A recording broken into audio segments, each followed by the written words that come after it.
Assalamualaikum warahmatullahi wabarakatuh. Pada video kali ini, Ibu akan sedikit mengevaluasi mengenai penugasan kita sebelumnya. Penugasannya adalah mengkritisi karya lukis dari salah satu perupa Indonesia. Yang pertama, lukisannya Raden Saleh, dan yang satu lagi, lukisannya Heri Dono. Oke, Raden Saleh sendiri itu merupakan pelopor aliran romantisme Indonesia, sedangkan karya Heri Dono sendiri mengusung aliran kontemporer. Keduanya sangat berbeda tentunya. Nah, setelah Ibu lihat kebanyakan, lukisan yang anak-anak pilih adalah karya-karya Raden Saleh. Bisa sekitar 70% ya.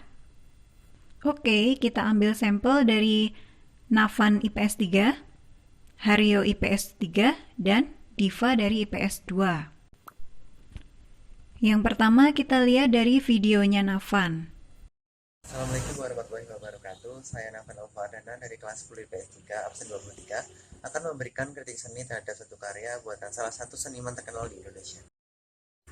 Lukisan ini berjudul Kapal Dilanda Badai, karya Raden Saleh Syarif Bustaman yang dibuat pada tahun 1837 menggunakan teknik stak beras pada kain kanvas ukuran 97 x 74 cm menggunakan cat minyak. Lukisan Raden Saleh ini menampilkan subjek mater yang berupa dua kapal, sedangkan subjek pendukungnya berupa langit, ombak, dan karang. Untuk warna pada subjek mater adalah warna gradasi coklat kekuningan dan hitam terdapat pada kapal.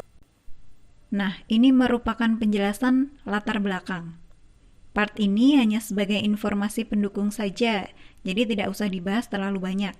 Pada subjek pendukung, warna gradasi putih dan hitam pada langit, namun terdapat warna biru cerah pada langit yang nampak dari balik awan yang hitam. Lukisan ini bertema tentang bencana yang melambangkan tiga kekacauan dalam jiwa manusia. Representasi visual ditampilkan dalam bentuk romantisme yang terencana. Permainan garis pada background dengan kesan 3 dimensi. Penggunaan gelap terang warna juga telah bisa memvisualisasikan gambar sesuai nyata. Kontras warna background berupa awan yang membuka dengan warna yang terdapat pada deburan ombak yang menghancurkan kapal menjadikan makna yang disampaikan terlihat semakin jelas. Begitu juga dengan awan yang berwarna hitam pekat menjadikan suasana semakin dramatis. Dramatis, itulah kunci lukisan yang beraliran romantisme. Nafan menjelaskan kesan ini ada pada awan dan ombak. Jika dilihat dari penggambarannya, tidak semuanya realistis. Hal ini terlihat dari penggambaran batu karang yang terdapat di bagian kanan bawah tidak terlalu detail dan seakan-akan terdapat mata tajam pada batu karang tersebut sehingga terkesan mengganggu. Selanjutnya, ada kata tidak semuanya realistis. Ada bagian tertentu yang sengaja dilebih-lebihkan supaya muncul kesan dramatisnya. Bahkan dengan melihatnya seakan kita juga merasakan emosi yang bergejolak. Itulah poin dalam karya lukis Raden Saleh yang beraliran romantisme. Namun, terlepas dari kekurangan tersebut, karya Raden Saleh tersebut memiliki makna yang sangat menarik, yaitu tentang kehidupan manusia. Keindahan lukisan ini juga tidak diragukan lagi, bahkan dengan melihatnya saja seakan-akan merasakan suatu emosi yang bergejolak di dalamnya.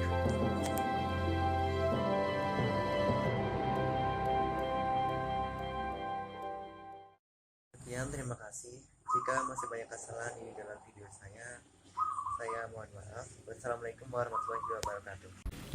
Video selanjutnya adalah video dari Haryo 10 IPS 3. Assalamualaikum warahmatullahi wabarakatuh. Perkenalkan, nama saya Rio Rizky Faradisa, absen 17, kelas 10 IPS 3. Di sini saya akan mengkritik sebuah karya seni rupa yang bertemakan hewan, yang berjudul Wounded Lion atau Singa Terluka. Ya, ini judulnya Singa Terluka. Nama pelukis dari karya seni rupa ini adalah Raden Saleh Syarif Bustaman. Karya seni rupa ini dibuat pada tahun 1839. Objek yang tampak atau mendominasi kanvas adalah kepala singa dengan rambut atau bulunya yang sangat lebar, serta sebilah bambu yang menancap di tubuhnya.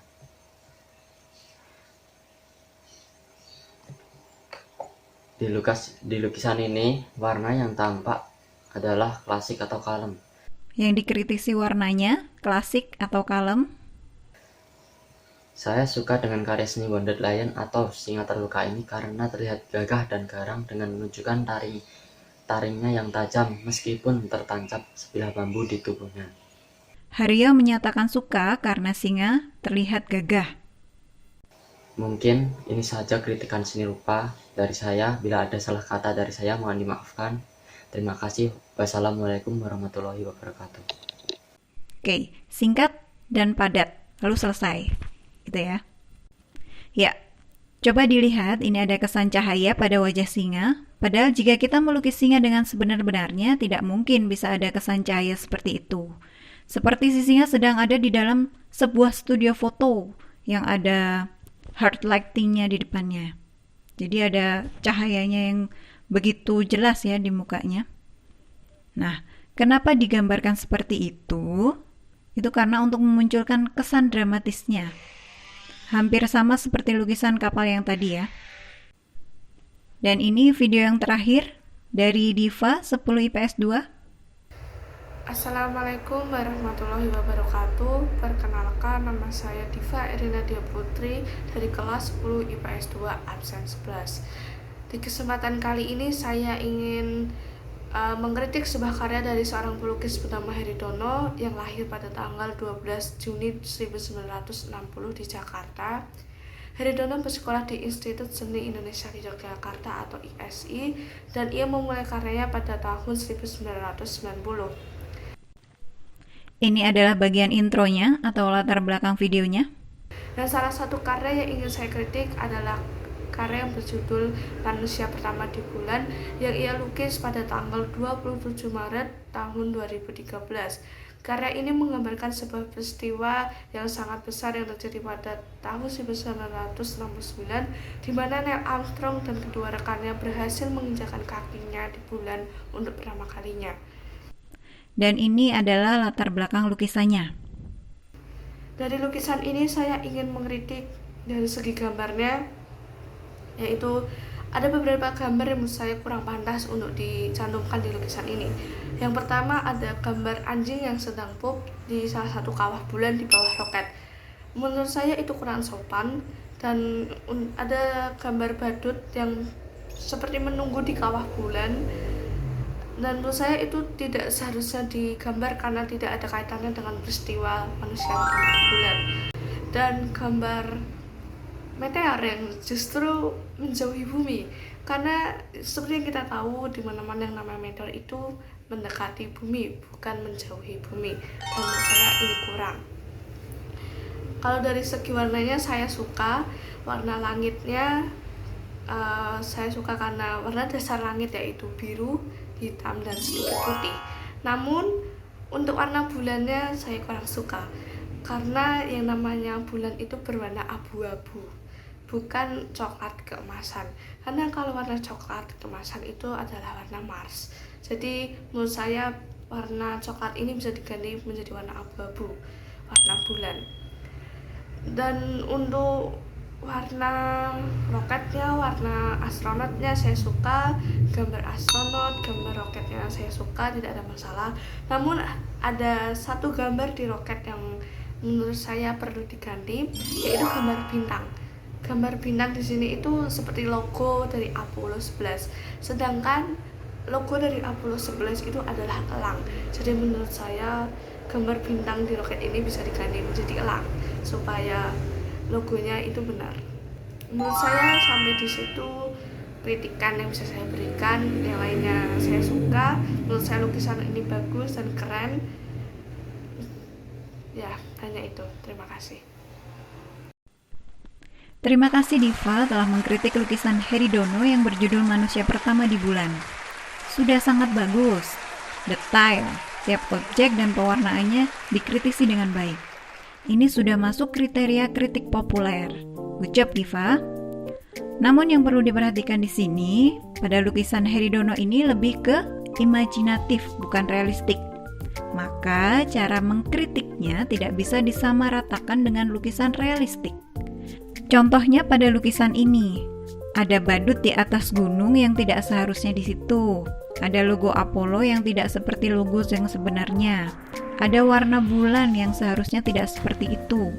Nah, semua objek yang tidak seharusnya muncul itu bisa saja digambarkan dalam sebuah lukisan imajinatif. Jadi, masukan dari saya, untuk kritiknya cukup dari harmonisasi objek saja. Misalnya ya, harmonisasi objek yang digambarkan sudah harmonis. Keseimbangannya tidak berat sebelah, terbukti dari penataan objek yang sama rata antara kiri dan kanan. Pewarnaannya pun juga sudah memunculkan objek utamanya. Nah, untuk ranah konsep pada lukisan, menurut saya tidak usah dikritisi lebih dalam, karena itu adalah sepenuhnya ranah dari pelukisnya. FYI antara Heridono dan Raden Saleh. Nah, Heridono ini karyanya biasanya membahas isu-isu sosiopolitik dengan karakter-karakter yang mungkin terlihat aneh, unik, dan terkesan absurd. Visualnya juga cenderung lebih imajinatif. Jadi, khusus untuk seniman dengan gaya semacam ini, yang imajinatif seperti ini, biasanya mereka punya konsep sendiri terhadap hasil-hasil karyanya. Sedangkan gaya lukisan dari Heridono ini berbeda dengan Raden Saleh. Raden Saleh ini termasuk tokoh romantisme Indonesia. Objek-objeknya cenderung realistik. Jika melukis kuda, ya orang lihat itu seperti kuda. Manusia juga terlihat nyata seperti manusia. Nah, tadi Ibu sudah sebutkan ya, Raden Saleh termasuk tokoh romantisme Indonesia. Ciri dari lukisan romantisme adalah mengedepankan unsur emosi pada karya dengan cara membuat citra yang dramatis dan suasananya seperti di dalam mimpi. Kenapa dibuat seperti itu? Karena untuk aliran ini sangat menitik beratkan pada emosi. Bisa dimunculkan dari teknik pewarnaan serta pencahayaannya atau lightingnya. Nah, kurang lebih seperti itu pembahasan Ibu atas penugasan kritik seni yang sudah kalian kumpulkan. Semoga dapat diterima oleh kalian semua. Ibu rasa cukup sekian video Ibu kali ini. Terima kasih. Ibu akhiri, wassalamualaikum warahmatullahi wabarakatuh. Bye-bye.